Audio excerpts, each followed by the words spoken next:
Terima kasih sudah klik video ini. Pastikan sahabat sudah subscribe agar mendapatkan notifikasi video terbaru dari Dr. Yan Daily. Assalamualaikum warahmatullahi wabarakatuh. Sahabat sekalian, bertemu kembali dengan saya, Dr. Yan. Bapak Saifuddin menanyakan, Assalamualaikum dok, istri saya ikut KB suntik yang 1 bulan dan sekarang di payudaranya ada benjolan dan mengeluarkan nanah. Kata dokter itu karena KB hormonal, dalam kurung abses, terasa nyeri. Terima kasih. Mari kita bahas satu persatu. Pada jenis-jenis keluarga berencana, memang salah satu pilihannya adalah KB suntik. Saya akan fokus langsung ke KB suntik. KB suntik ada 2 macam.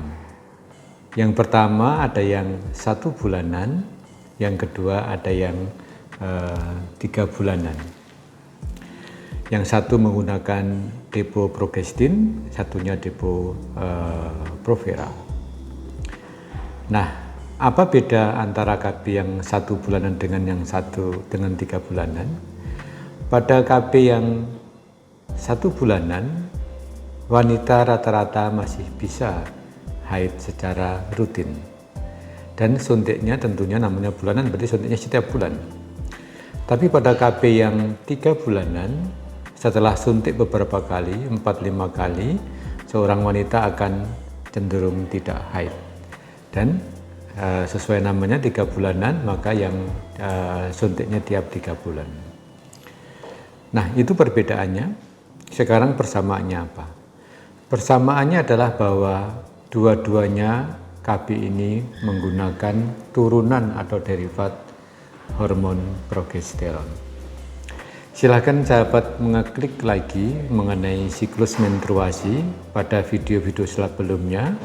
Di situ akan diterangkan pentingnya keseimbangan hormon estrogen dan progesteron untuk mendapatkan siklus yang normal pada seorang wanita. Mungkin saya review sedikit bahwa siklus normal seorang wanita itu tiap bulan haid rata-rata adalah 28 hari dari men pertama ke men selanjutnya. Tapi bisa maju 1 minggu atau mundur 1 minggu dari 28 hari, itu masih dianggap rentang yang normal. Nah, sekarang sebenarnya saya bisa menangkap beberapa kekhawatiran di masyarakat karena mungkin didasari pemahaman yang kurang pas bahwa kalau KB itu ada risiko menumbuhkan atau memicu benjolan atau tumor, misalnya di payudara salah satunya. Nah, ini penting nanti kita pelajari apakah memang demikian. Sahabat sekalian, KB yang menggunakan isinya derivat progesteron sebenarnya tidak memacu atau menginisiasi timbulnya tumor atau benjolan di payudara. Yang memacu atau menginisiasi, memicu adalah yang isinya estrogen. Karena yang mempunyai sifat tumorigenesis atau karsinogenesis itu estrogen. Bahkan kalau misalnya KB itu isinya estrogen dan progesteron, 2 hormon, asalkan ada dua-duanya, itu masih meniru keseimbangan hormon wanita normal, juga tidak memacu timbulnya kanker. Yang memicu timbulnya tumor atau kanker adalah apabila estrogen diberikan terus-menerus tanpa diikuti adanya progesteron. Sehingga kesimpulan pertama dari diskusi ini adalah KB yang 1 bulanan tadi tidak memicu timbulnya tumor atau benjolan di payudara.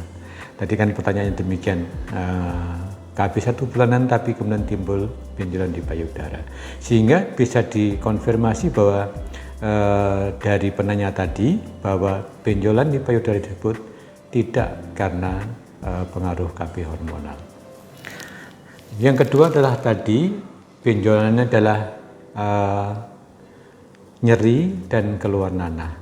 Dan sebenarnya sudah disebutkan adalah abses. Apakah itu abses? Abses adalah infeksi infeksi pada suatu tempat di mana ada pengumpulan, ada pus atau nanah yang tidak bisa keluar dari tempatnya, sehingga kayak menggembung atau terjebak dalam suatu area atau lokasi tertentu. Itu disebut abses. Abses diawali dengan infeksi. Jadi selalu diawali dengan infeksi. Misalnya infeksi yang berasal dari puting payudara, kemudian masuk ke dalam, kemudian terjadi abses misalnya di kelenjar air susunya. Nah, itu juga membentuk benjolan. Dan benjolan kalau karena infeksi atau karena abses khas sekali, yaitu ada rasa nyeri. Jadi yang pertama ada rasa nyeri, yang kedua ada warna kemerahan. Nah, yang ketiga juga keluar nanah, pus tadi.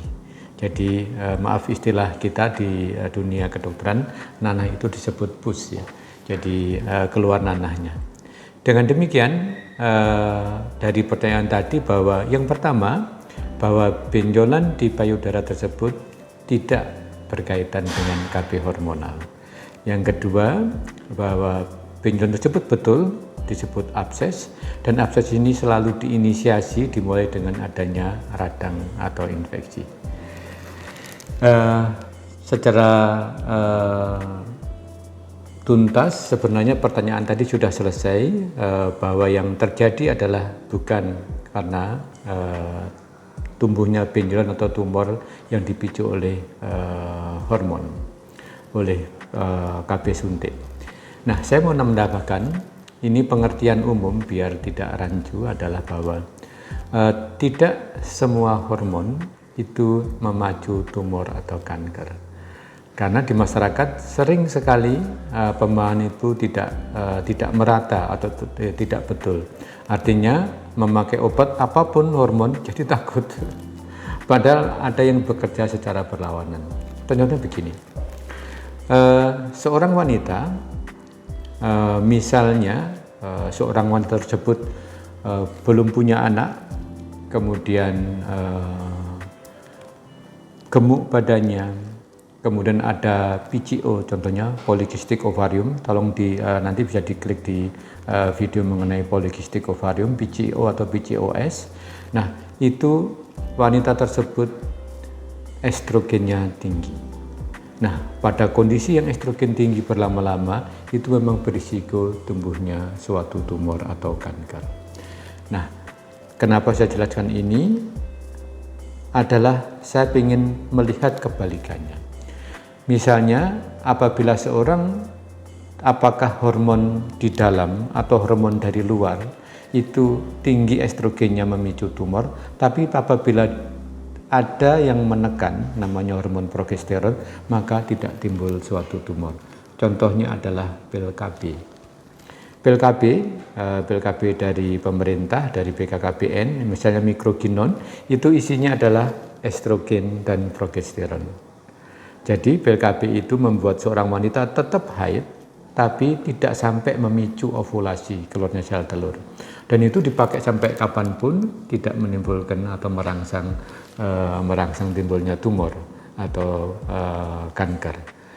Nah, dengan demikian pendapat bahwa semua hormon itu memicu atau menginisiasi kanker sebenarnya tidak tepat. Jadi harus dilihat hormon apa, kemudian paparannya berapa lama, dan sebagainya. Jadi demikian sahabat, deskripsi singkat ini saya harapkan memberikan pemahaman yang lebih baik, sehingga kita tentunya bisa memilih pengobatan atau berdiskusi dengan dokter atau ibu bidan dan sebagainya dengan lebih baik. Demikian, take care, stay healthy, see you tomorrow. Mari dukung channel ini dengan memberikan like, share, comment, and subscribe.